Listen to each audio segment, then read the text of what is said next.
every time when you have to choose a question, just try to see if you have any question where you can increase your marks and you can show your more fact and data. And there you should choose this question, that question properly. For instance, when we come to paper number this more medieval part. So if I have to choose between seven and question number eight, so I can write pose a significant threat to the integrity of Mughal Empire. But I need to see how what kind of significant threat to the integrity of the Mughal. I am having only one point, especially with the Marathas in comparison to the Mughal Empire, that there was the conflict, and the conflict was in different stages. So even during the the lead period of the Saga, there was the threat of the integrity of the Mughal Empire, and there was the emergence of the Marathas. And during the Aurangzeb and the Shivaji, there was this threat to Mughal Empire. But I'm not having very specific points to highlight to the that they were threat to very integrity of the Mughal Empire. So I would not having very specific point to write. Similarly, Hyder Ali was born to build an empire and Tipu Sultan to lose one. So in this question, I am having a good number of points that how the Hyder Ali build an empire because he defeated the very ruler of the Mysore.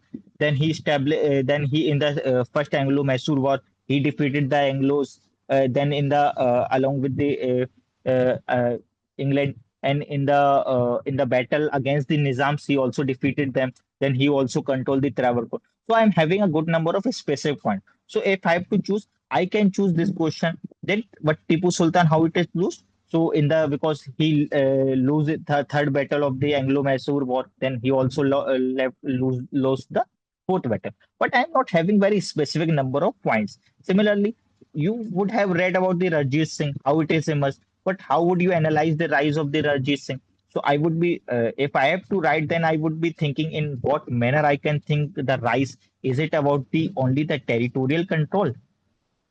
Is it about only the territorial control? Or is it about the agriculture expansion? It is about the control of the commercial routes. So I would be when if I have to choose this question, I would be unraveling this rise of this Sikh under the Ranjit Singh. So when I am increasing the I'm trying to answer this question, I would be unravel this rise part, and I would see or I would try to think what elements are required to rise as an empire, and then I would be thinking of the political alliances along with the Anglos. Then I would also be thinking about this Amritsar Treaty of 1809 that ensured that the Ranjit Singh is having control over his region. Then I would be also thinking about the different the treaties or the control that he was having in the especially in the Pakistan Punjab. So because right now it is in the Pakistan, but earlier it was the part of the Hindustan only. So that's why he controlled the Lahore region. Then he also won this Jammu and Kashmir. So within the territorial control, I would be writing it. Then agriculture expansion, so that it also have it was also raising good number of tax revenue to raise an standing army. Then I would be writing about the commercial routes, how he controlled the commercial route and the because during the late 18th century, the routes have shifted from the northern India to the northwest region for the commercial regions, and that's why he was having good tax revenue from these commercial routes as well. So that's why he rose as a good emperor during that time. But there is a limitation. So because I have to generate number of points on the sport, because I have not read this question very holistically when I was preparing my answers. But when I go back to the question number eight, there I see that there is a number of points where I can write on my own and I have prepared them very thoroughly. For instance, in the Mughal architecture. So when we see that Mughal architecture, we usually read in a more holistic manner what are the Mughal architecture, what are the examples of the Mughal architecture, what are the different features of the Mughal architecture. For instance, features we can wrote about the tomb architecture, the Charbagh style. We can write about the double dome. We can write about the minaret system. We can write about the traviate system. We can write about the arcuate system. We can write about the niche, the panels that were emerging. So because I was having so many number of points, specific points related to the architecture, And along with these points, I can highlight that within these each element, there would be definite elements of the syncretism as well. For instance, when I'm writing about the double dome, I would be writing that over the double dome, there is a inverted lotus that has been adapted from the temple architecture. So within the Hinduic or in the Indic tradition, because what are the elements of the architecture in India, we usually call them the Indic tradition. So when from the Indic tradition, we have borrowed this Mughals have borrowed the inverted lotus that is showing the syncretism. Then within the minaret system, there used to be the tower system that was adopted from the Rajasthan as well. So along with the Central Asian feature, there are elements of the Rajasthani style and the Traviate style, the pillar and the Traviate style. So this is also from the Rajasthan, and the remarkable ornamentation, that is the feature of the Gujarati style. So I would be highlighting within the niche the features of the floral design that has been adopted from the Gujarat and the Solanki architecture. So I am having so many number of good points of writing along with the specific features. I would be writing the specific fact from the Solanki architecture, from the Gujarati architecture, from the Rajasthani architecture. So I would be writing specific facts. Along with it, I would also be highlighting within the Taj Mahal, within the Lal Killa, within the Jama Masjid, and within the Mughal gardens. So I am giving a specific number of points, especially in the Fatehpur Sikri. When one see the Sikri architecture, it is remarkable for its character of the syncretism. Because the Panch Mahal that is there in the Fatehpur Sikri, that is remarkable for its feature of the syncretism itself. So we can highlight number of features along with the syncretism with evidences. So there is a more scope of getting good marks in this question. Similarly, when we come to the question number 8b, the economy of India was not stagnant in the 18th century. Discuss. So this question is basically is a debate that we use that we usually study 18th century debate, stagnant versus growth story. So for the imperial, so in this introduction, I would be writing the imperialist historians have always tried to show that the before the coming of the Britishers or the Europeans, the Indian economy was shattered and there was no scope of its expansion, and that's why the when the Britishers came, the all growth and prosperity happens. What the recent researchers, especially of the revisionist historians, and if you are remembering the name, the Seema Albi and Muzaffar Alam and other historians, if you are not remembering, just write that the revisionist historiography have even shattered these imperialist ideology of showing the Indian economy as a stagnant. And then I would be highlighting. So in this question, what I have done in the introduction, I have given the historiography without giving the examples of the historians. And if I am not giving the example, if you are having a limitation of the historian's name, even then you can show your knowledge of the analysis that, okay, so I have given this historiography without giving the specific examples of the historians.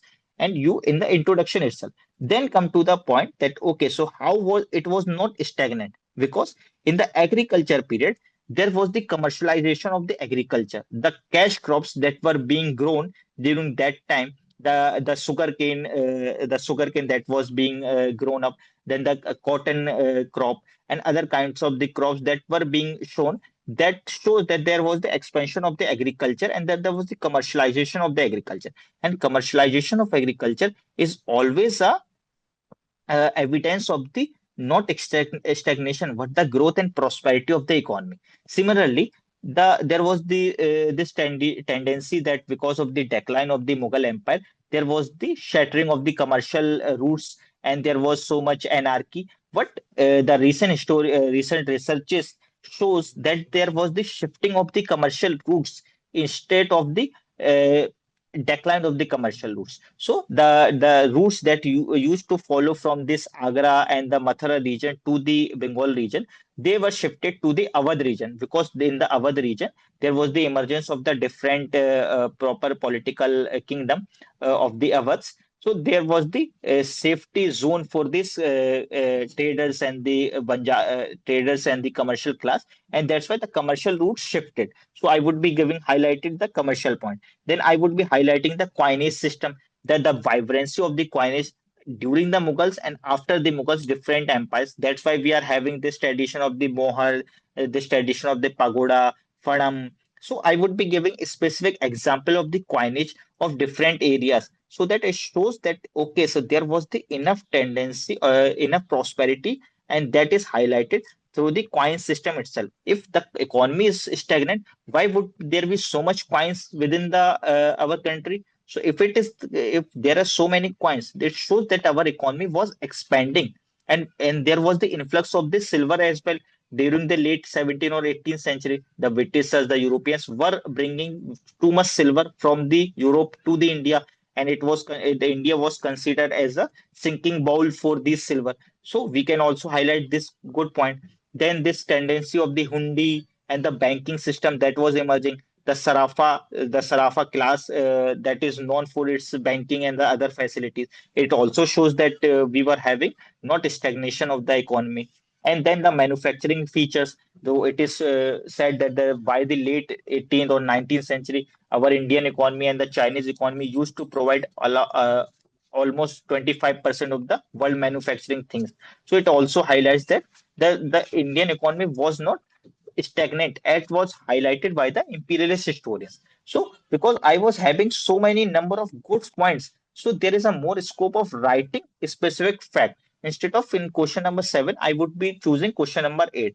Similarly, discuss the nature of the Mughal state under the Akbar.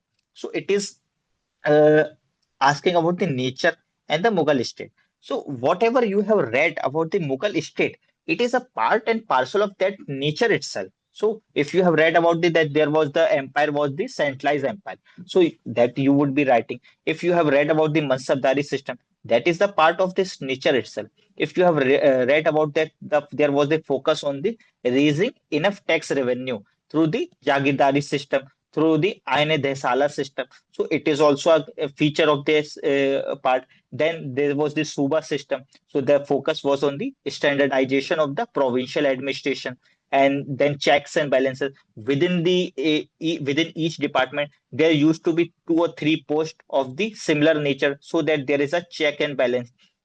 Similarly, there used to be division of functions in such a manner that one function is checked by the another department. For instance, the mansabdars were recruited by the divans, but they were paid salary from the other department, so that there is a enough check and balance within the Mughal state. Similarly, this theory of the gunpowder empire of the Mughal, of the 15th century or 16th century, the gunpowder empire. In 2025, there was the specific question on the importance of the gunpowder. So the Mughal were also having very features of the gunpowder empire, because they were controlling, the Mughals were controlling the arrival and the departure of the gunpowder within the country, and they were not allowing the provincial or the other small kingdoms to have control of the gunpowder. Otherwise, the tendency of the centralization would have diluted within the Mughal state. That's why they were controlling that whatever gunpowder is coming within the country, they should have all control over the gunpowder. So it is also a feature of the or the nature of the Mughal state, that it was having a features of the gunpowder empire. So number of good points I have think in this question. The centralization, I would be highlighting that how many departments were there in the central level. Standardization, so I would be writing that there was the provincial level, there was the standard subas. Within after subas there was the sarkar.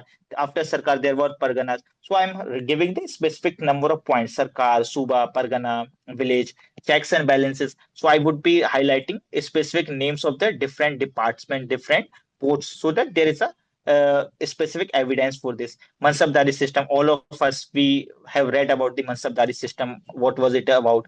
Then Jagirdari system, Aine Desala, Todermal system. So we can highlight this point as well.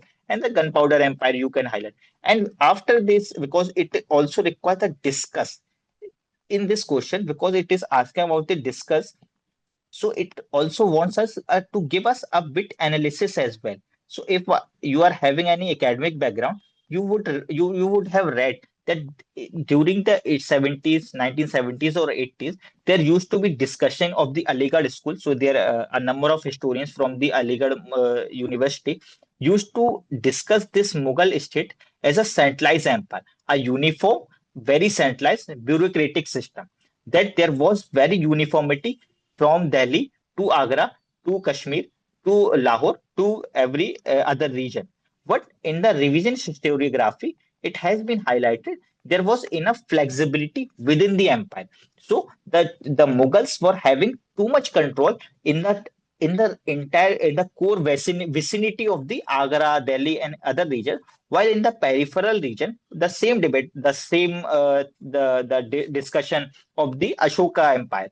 So we have read in the Ashoka period that the core periphery and the metropolitan. Similarly, in the periphery, in the Mughal state as well, the Muzaffar Alam and the Sima Alvi has highlighted that the Mughals also were not having enough uniform control in the in the peripheral region. There was the very flexibility in the control of the southern India, in the control of the Lahore region. So we can also highlight either in the introduction itself or while in the concluding remarks, we can highlight that while there was the number of centralized feature and the uniformity, they always try to attempt it. While the revisionist historiography has highlighted that there was the element of the flexibility and the limited control in the peripheral region. So what I have done in the concluding remarks, I have also given them the historiographical analysis along with the facts. So in the main part, I have given them the facts, the centralization, the Suba, Sarkar, the checks, balances, Mansabdari, Jagirdari, gunpowder, and other things.